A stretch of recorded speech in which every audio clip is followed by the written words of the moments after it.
What a fucking setup you got here, man. Where is this? Is this LA? Is this the West Coast? You have no idea my setup, man. Yeah, it's LA. I have the setup of a century, man. I'm on Twitch now. I'm streaming games. You got some serious headphones on too. Yeah, man.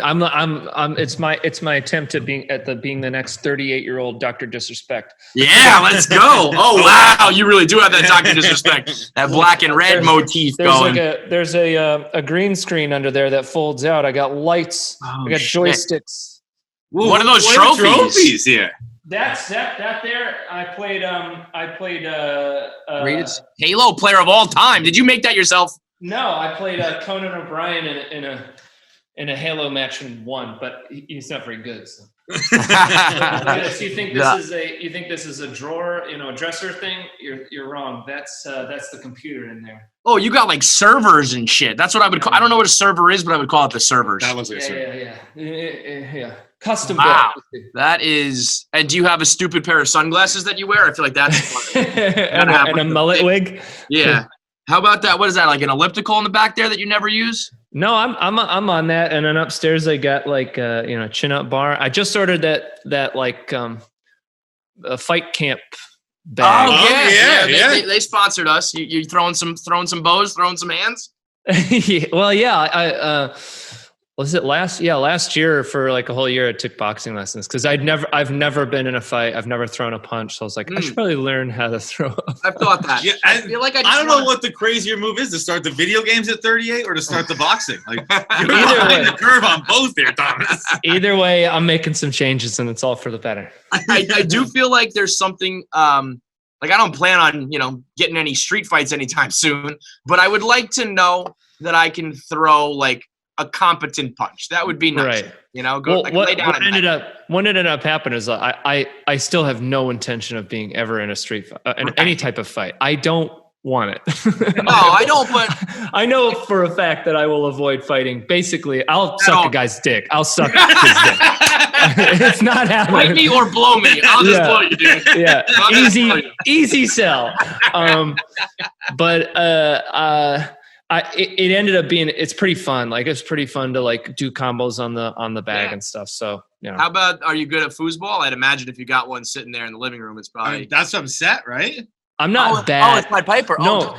Well, you know what? A tech company in Austin, I guess, custom made. They like bought one and then put whatever layer on it. I don't know. You cut it out, a sticker.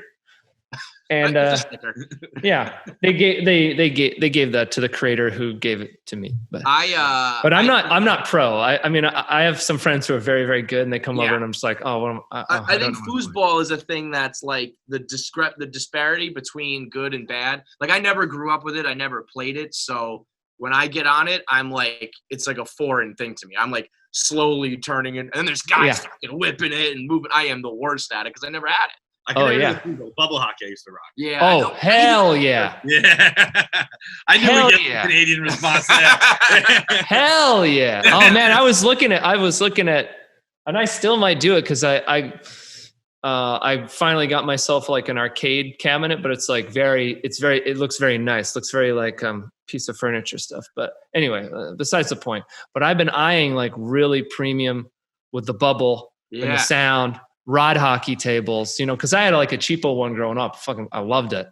Yeah, but the nice ones, the ones that you'd find at a bar, and you're like, oh my god, it's $1 a play. Hello. Get your quarters. We had one that was the Soviet versus USA 1980 game. Wow. And it was sick. At home you had that? It would be like, welcome to Lake Placid. And it was like, fuck yeah, this is something to get jacked up every morning. And it like shoots the puck up like to start or drops it down. Yeah. Let's go back to this. You have like an arcade game that's disguised as like a nice like wooden something or other. I'm gonna show you the dude, okay? He's a Swedish guy. Love Holton. Because on top of it, you've got this spiral staircase, which is a spiral staircase is the most pretentious thing in the world. No way. Yeah, you have that in your house in like a good way. It's like, listen, I put it in chat. Yeah, the spiral staircase is the thing. I didn't put it. I didn't do that, but when I was buying this place, I was like, oh, that's cool. So it looks like this. Oh wow, this guy. So love Holton. He's like he's a Swedish sort of, I guess, like functional furniture designer guy. He does a lot of like retro arcade or sound stuff. Yeah, this guy's an artist for sure. Yeah, and so I commissioned him to do like an arcade cabinet. It hangs on the wall. It looks very cool. So we were kind of wondering coming into the interview if you were going to talk about video games and sucking dick, and yes. Well, no, we knew that one. We knew that one. That one is pretty. That's so pretty far much, on brand. Yeah, that's about as normal as it gets for us. But whether or not Pied Piper, Silicon Valley was like a role, like is that just an actor's role, or is that kind of part of your personality to be, quote unquote nerdy or whatever when it comes to computers and video games and all that kind of stuff? Or is that, kind of who you really are? I mean, I do like all that stuff. I think it manifests itself a little differently, like just like who I am, I guess. Yeah. I'm hopefully not as like as Richard was, but definitely not. We were also saying you seem to be kind of like swaggy. I was gonna say like you have a lot more. It's like if that wasn't your breakout role, it would be like it wouldn't be as jarring. But like between watching Middleditch and Schwartz and like your outfits on that and like your Instagram, it's like, oh no, yeah. Thomas has like swag. Like he's not that character at all. Which isn't an insane thing to say. Like, of course we understand that you're not that character, but I feel like everyone kind of gets associated with their first break. Yeah, of course. But it was acting. Well, dude. But I do like all that stuff. I mean, look, I roll bones in the Dungeons and Dragons. I play games. It's have you gotten an invite to the Joe Manganiello game? No. Oh, well, then you ain't shit. Do you want us to put in a word for it? Yeah, we're going to talk to him in about a week. We'll let him, put in a good word. Yeah. Well, yeah, sure. Sore subject, huh? Sore subject. Sure. No, it's like, the main thing is like, I had just finished this, like, I've finished 2 long campaigns of this stuff. It's a big, it's like it's a time commitment, which I love to do, but now I'm sort of like, okay, let me just recharge my batteries on, pretending that I'm a fucking half-elf bard for a minute. so I can come into the next session, ready to go. Yeah. It's very funny to think like you're going through these campaigns where you're casting spells and killing people, and then in real life you're like, I'll just suck your dick, man. Yeah, that's why it's called fantasy, my friend. Yeah. When Middleditch and Schwartz dropped, we've had Ben on several times now, and talk about sucking dick. We pretty much blow Ben and you through him. We blow your dick by now that's a dream. If I'm behind Ben, connected to him, and you're sucking my dick through Ben, come on. Yes. Yep. Come on. That's basically what we do every time, though. That's deep love. I can't overstate it, though. I think it's like the funniest fucking thing I've ever seen. The most brilliant, blah, blah, blah. Every adjective under the sun. And I think it's because, we're not really used to it in our generation and we don't see much of it. But what you guys do out there is fucking astounding. I don't know how you do it. I appreciate that. Thank you very much. He and I, go ahead. I was going to say, when we first had Ben on, the first time we ever had him on, he was promoting Sonic. And which I believe he got an Oscar nom for. Did he? I think Sonic. It definitely the movie did. Yeah, I think he did too. Oh, he did. I think he might. I haven't lead role. I'm like a voice. No, I think you're right. No, I could be wrong. No, I'm not 100% right, but like I'm pretty sure Ben got nominated. I'm pretty sure Jim Carrey did too. Like 4 movies came out this year, guys. Yeah, I think him and Jim Carrey did. What's the category? Because now I got to look. I can't believe I haven't. I don't even know. I can't believe I don't know, and I haven't congratulated him. That shows how up my own ass I am.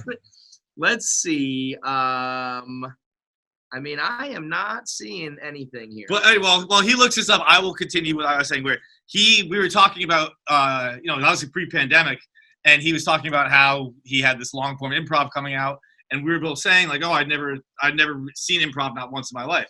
And he was like, can you do me a favor? Can you hold off and watch this first, and then go see? And then I want you to come see, because you guys are supposed to come do shows in New York. He's like, and then I want you to come to our show and tell me the difference. Like, I've never met someone who watched it first on TV. Mm-hmm. And I watched it, and I was so fucking like, I didn't know what to go into it with. I went in with no expectations whatsoever, and it was as good as it gets. I knew it in the first 2 seconds when you were like, You were trying to figure out how they all met in a Walmart parking lot. I'm like, oh, this is unbelievable. This is fantastic stuff.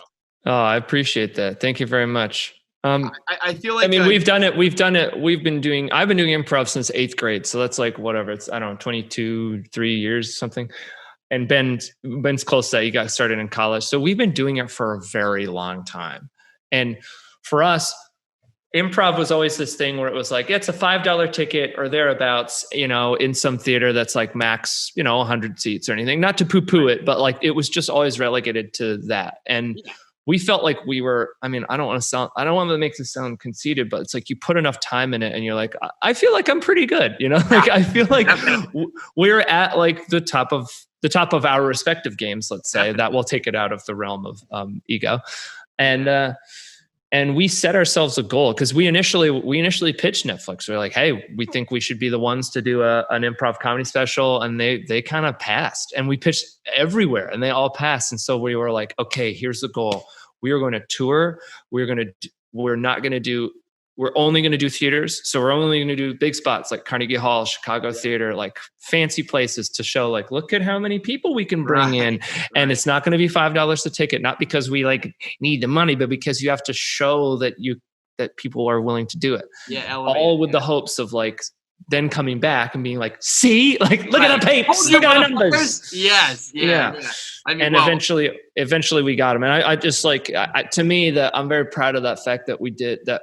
It was a personal perseverance that ended up paying off. And that rarely happens in show business. Rarely do you set a goal and actually go do it. It's hard. Yeah. The only hurdle to me is getting people to watch it and maybe getting over their fear or whatever of improv, because I don't think you could watch that and not think it's funny. Like I don't think there's a realm where it's like, I don't find that type of humor funny. Even it's so specific, but it's also just undeniably, humorous. Do you think you could do that with, you could probably do it with anybody, but if it wasn't someone on the same level as Ben or vice versa, like it's probably hard to carry someone who's maybe not as skilled as you are in that. Well, I would take it out of the realm of skill level and stuff, because I've performed with a lot. With improv is so like you do a show with that person and that person. It's very communal and interchangeable. Right. And I've had the fortune of playing with some incredibly talented, smart, funny people. It's less about like how good they are and ranked in the trading cards of improv dorkery, and more about just like how the sensibilities match up. Yeah. Like, I like this type of stuff, and I know Ben can go there, and we both kind of feed on each other. And so it ends up being a particular type of humor. The two roles that I feel like you guys fall into, like when he is about to wizard. Well, but like when he's about to do something particularly stupid or difficult or outlandish, and you're like, are you sure you want to do that? Like, you goddamn asshole. Like, I just wanted to get through this set, and now I've got to become an alien or, whatever it was. That you can feel that through, like, the performance. I mean, you lay it on thick at times, so obviously. Right. But it's very funny. We both do that. Improv, there's with the medium of improv, there's no set way of doing it. Like I'm also in a show that I've been doing it for like 14, 15 years. That's called the Improvised Shakespeare Company. And we like do improvised Shakespeare plays. Yeah. Like that's its own different thing is my point. And what we kind of stumbled into. In a, like not comedy or still No, comedy? it's comedy, but comedy, like right? we're doing it in the language of Shakespeare. Yeah. But that is to say, like, Ben and I sort of stumbled into like what the essence of the show is. It wasn't like a determined thing. And now in hindsight, it's kind of like we want it to feel like there's some kind of story or some kind of world that you can sink your teeth into. But it's a bit loose, like stay loose, baby. But it's like we're okay with breaking the fourth wall. We're okay with just taking a moment and being like, okay, let's work through the logic of it, which doesn't, that's not what improv is. That's just like how we execute it, just because we want it to sort of, we've been to so many improv shows where it sort of feels like you need your degree in improv in order to understand everything that's going on. Uh-huh. Like, that's a sweep edit. He's using the freeze technique. And, we just wanted to sort of feel almost like a vaudeville kind of comedy show where it's like, you're just making it up on the spot. The only thing you need and I can say this as a basic viewer, a good callback. That's it. Whether it's a stand-up comedy set or whatever, when you call it back, I mean, when you guys remembered the name Nigel, I think it was like Nigel, right? I mean, yeah, he's there as well. Yeah, floor. That's all it takes. That's the only thing that you need to know. My vision for it, like what I expected going into it, was like that, like what you were saying, where like you need like your degree in it, and like just doing the things, like just acknowledging, like, wait, we're a little lost. Who are you? Yes. Wait, who am I? Huge. Yeah. And all the like, difference. even when Ben was like, when you guys were taking shits in, I believe you were at LaGuardia. Oh yeah, we're like New York. Yeah. Don't do hockey. Yeah, I love it. Don't do hockey. It's incredible. Yeah, well, that's like, I think for anyone, I think for Netflix, they look at not only how it does domestically, but internationally. And that will always, improv comedy is always tough to like get across borders. And especially when you're doing stuff like improv, Right. like, which is, it's esoteric. And like a lot of countries that like in their various respective comedy scenes, like they don't have it, or it's some kind of weird version, like generation one version of it.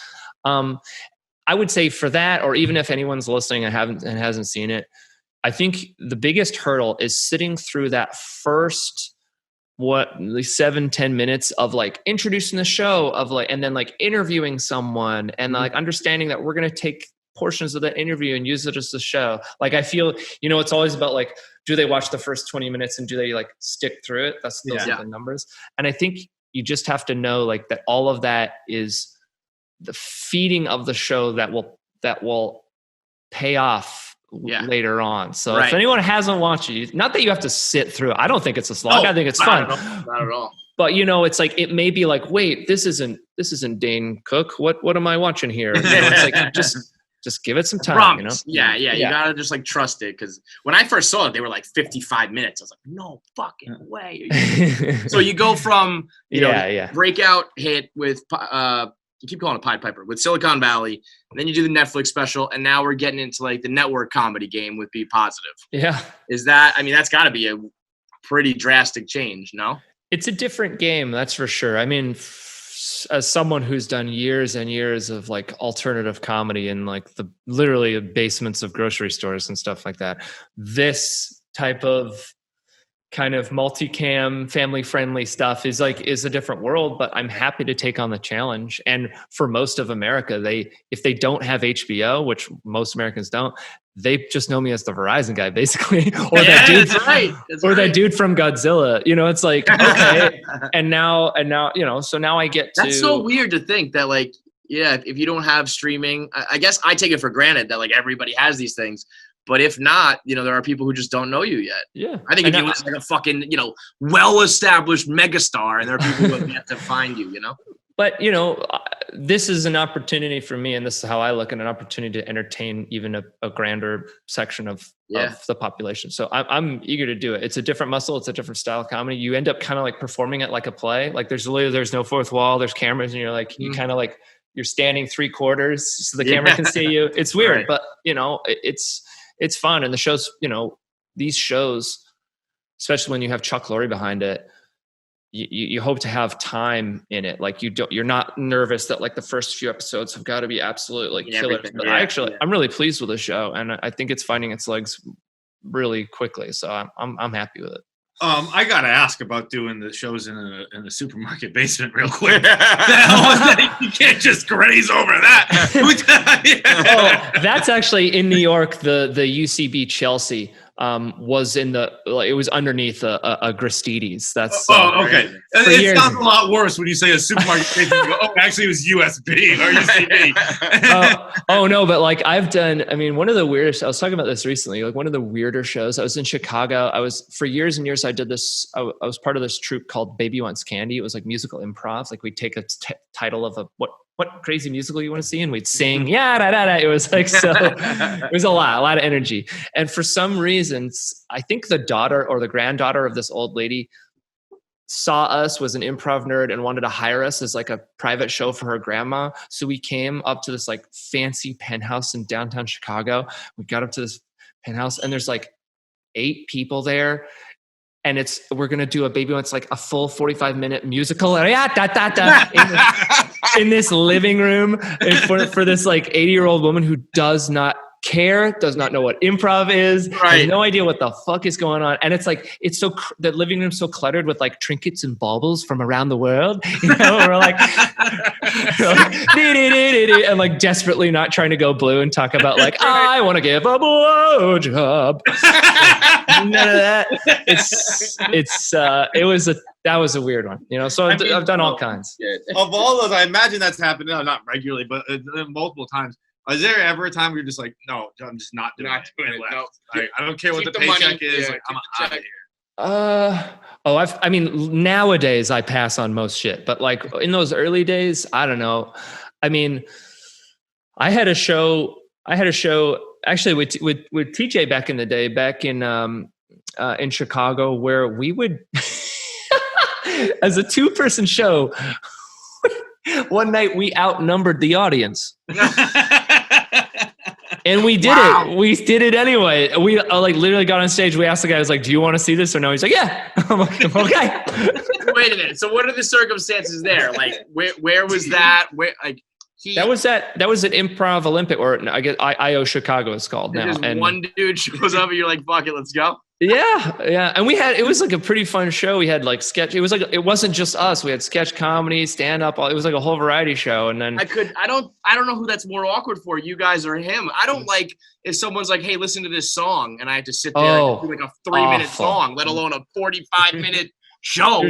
There's nothing worse, to piggyback on what you said. There's nothing worse than like, someone's like, oh, guitar you play, and then they take it and they look at you in the fucking eyes and noodle away and play some fucking song. I want to die every time that happens. Don't play me a song. The song feels like it's 11 hours long, you know? And it's just too intimate. And it's like, I don't want you to do that. I don't even know where to look while you're doing this, man. I'm trying to put my fingers on the strings just so I don't have to make eye contact with you. And then just You know this one? Around the room. It's the worst, man. But in Be Positive, there is, you are a father in need of a kidney. You run into your train wreck of a high school friend. Yeah. And is that something you could find yourself in real life, a situation? Like, would you be down for trading organs with people? I think it depends. I think it depends on who it is, basically. Yeah, like what level would you give a kidney? Oh, I don't know. What makes Gina, the character Gina, so special is because she's such a kind of a whirlwind train wreck of a person, and she's got a heart of gold, and she just offers her organ up to someone that she kind of just barely knows from high school. That to me sounds like a long shot on my level of generosity, but obviously, good family and friends, that's a no-brainer. See, I think I'm on a Gina. I think the only reason I have all my organs inside me is because no one's asked for any. Oh, also nobody wants yours, bro. I don't want them, but like if Thomas right now is like, actually, it's a pretty true story. I actually could use a kidney. I would probably be like, I'd give a kidney to a famous guy in a heartbeat. The news, as long as like I'd be like, you can have the kidney, but I need like a heartfelt Instagram post. I need the clout. The clout. Well, look, that get to hang out like once a month. Like Kidney Brothers. I mean, if I'm gone, you can take anything. I've put the little tick on the driver's license. Like, get it all out of there. Everything must go. Yeah, a garage sale. You can have eyeballs. You can have. What do you need? Skin? Yours. My friend got burns on his face once from a particularly severe outdoor fire mishap, and they literally put cadaver skin on his face. He became fucking Buffalo Bill for a minute because apparently cadaver skin helps heal your skin. That's such a weird premise. You put dead people's skin on your skin and it heals the burns. So he had a face on his face. Isn't that? And he's like awake for it. It's not like they did it when he was sleeping. He's just like, yep, I got skin on my skin. And then imagine, like, when you itch, would you scratch someone else's skin? I'm not even touching it at that point. I don't want to look in the mirror. Oh, maybe I'll look in the mirror. I'd rather be just like, I'm a horribly misfigured person than have someone else's skin on my skin. I had a buddy, right? So actually it's a friend of a friend, and it was down in El Salvador. And this kid, when he was probably like 13 or something like that, he lit off fireworks in his hand, and he passed out on the beach, and he blew off 2 fingers, I think it was. And when he woke up, like the next day in the hospital bed, his groin hurt a lot because they had taken skin grafts from inside of his legs to cover up the exploded hands, and he was tied down so he couldn't like scratch in his sleep and stuff, and he didn't remember any of the incidents. So he's like, Dad, what happened? Why is my dick hurt? He says, you blew it off. And he let him think it for 2 days, and he blew his dick off. That's mean. But you know what? It's two things. Number one, it's going to teach you a lesson. And number two, when you find out it's just your fingers, you're going to be like, hey, it ain't that bad. I still got my dick. Oh, my That's God. crazy. Yikes. Yikes. Yeah. So we're gonna play a little game with you called Answer the Internet. It's it's more hypothetical questions, basically of the sort we just hit you with. These are callers from the years we've done the podcast and just some of the deepest, darkest hypotheticals of the internet. So let's do it. Tom Middleditch answers the internet. Okay, what's your closest near-death experience?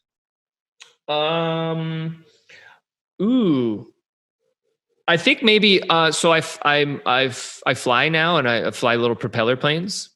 And You're the pilot? Yes, sir. Yeah. Oh, I saw that you had the oxygen even like hooked up to your face. Yeah, man. Right? I get up there. I get up in the teens, the altitude of Holy the teens. Shit. You're not supposed to do that, are you? Yes, you can. Of course you can. Just as long as you have oxygen. If you have an unpressure. Yes, I have oxygen. Don't worry. I'm You're like a half an astronaut, dude. Yes, basically. Yes. Holy yes. But you know, every pilot's, no matter how good you are, you've got a story where, oh boy, that was a close one. And there was a particular, I was landing in Monument Valley in Arizona, and at this tiny little private airstrip, and there's just a lot of wind and a phenomenon called wind shear, where there's just a tremendous amount of downforce of wind. And I was lined up to the runway, and there was so much crosswind, I was kind of getting blown off course. And so I thought, I'll abort. I'll get out of here and maybe try this again or land at somewhere else. And so I full throttle, I put the gear back up, and then I get into the wind shear, and the wind is just pushing me down. I cannot gain altitude. And so basically I'm now away from the runway. I'm trying to get out from under the wind shear, and I'm getting like down to like maybe 100 feet off the ground. This is just the desert ground. And I have these just incremental adjustable flaps, landing flaps. And I'm like, here we go. The stall horn's going, and I'm just like riding the flaps, just incrementally trying to manage the trade-off between lift and speed and not stall and go into the ground. So that was a little scary. I did get out of it, obviously. Landing or getting out of it? What? Like, what did you end up getting to take off? Or eventually I got out of the wind shear and managed to climb out again. And then I was like, I'm not trying that one again. And then I landed at Page, Arizona. I had a lovely weekend in Page, Arizona. I don't think I would fly again after that. That'd be like, all right, I did this cool pilot thing. I got my rocks off. Man. Look, I'm not doing this again. When I landed, I was very happy to have made it out there. But honestly, I was like, that's a great learning experience. I wish I'd have known that lesson without that danger, but like now I definitely won't do that again. Now I'm going to be much more aware of wind shear and, When did you get into piloting? Pilotry. What'd you say? Pilotry. Well, when I first wanted to become a pilotist, when I think when I was like in my late teens, I got into like military history and learning about like the various wars and stuff. Basically, as soon as I saw Thin Red Line and Saving Private Ryan, I was like, wait, what's this? World War, huh? And then just through that, fighter pilot memoirs and a lot of flight simulators. You see this. Oh shoot! Let me get my that thing that I'm pointing at is like a big fancy flight stick for all my like flight simulators and stuff. Oh wow! And then eventually, I got the money and the time to kind of pursue it, and then it became. I feel like once I saw Bill Burr flying helicopters, I'm like, all right, this is what rich people do. They're like, what else can we do? Let's fly shit. There are different like financial levels of entry for sure. The thing about aviation is you could buy a plane for about $50,000, or you could buy a plane for $10 million. It just totally depends on where you're at. If you were kidnapped, what TV cast would you want to come save you? Not Silicon Valley. No. I think I would probably want Harrison Ford and Mark Hamill dressed as stormtroopers. There you go. They got it done. Yeah, they got the job done there. And then I could say, aren't you a little short for a stormtrooper? All right. Say you're put in charge of running Heck. Heck is the level of the afterlife that is not bad enough for people who deserve to go to hell. What is a punishment in Heck? Oh my God. Something just horribly like inconvenient. Something that's a day ruiner, but not a eternity ruiner. Oh, well, first they're gonna have to get it. They're gonna have to get a nice 20-minute long bounce on Grandpa Tucker's knee, and he's pretty handsy,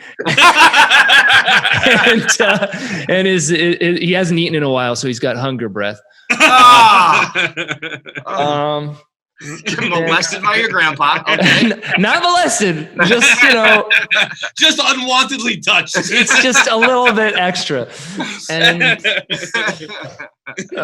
then I don't know. You're gonna have to sign up on other people's behalf to like multiple online forums and just like fill out the things and figure out the fucking captchas. Yes, honestly, an eternity of like click every box that has a fucking traffic light in it, just over and over and over again. That would be mine. Ugh. Yeah, and you're like, well, what constitutes the light? Is it the pole or just the light itself? Because I've gotten it wrong apparently. Right. That little corner, does that count? Is that in it? Is it out of it? I don't fucking know. And then when it's like type the numbers and letters you see, and you're like, I don't know, that's a fucking A split 7 different ways. What the fuck is that?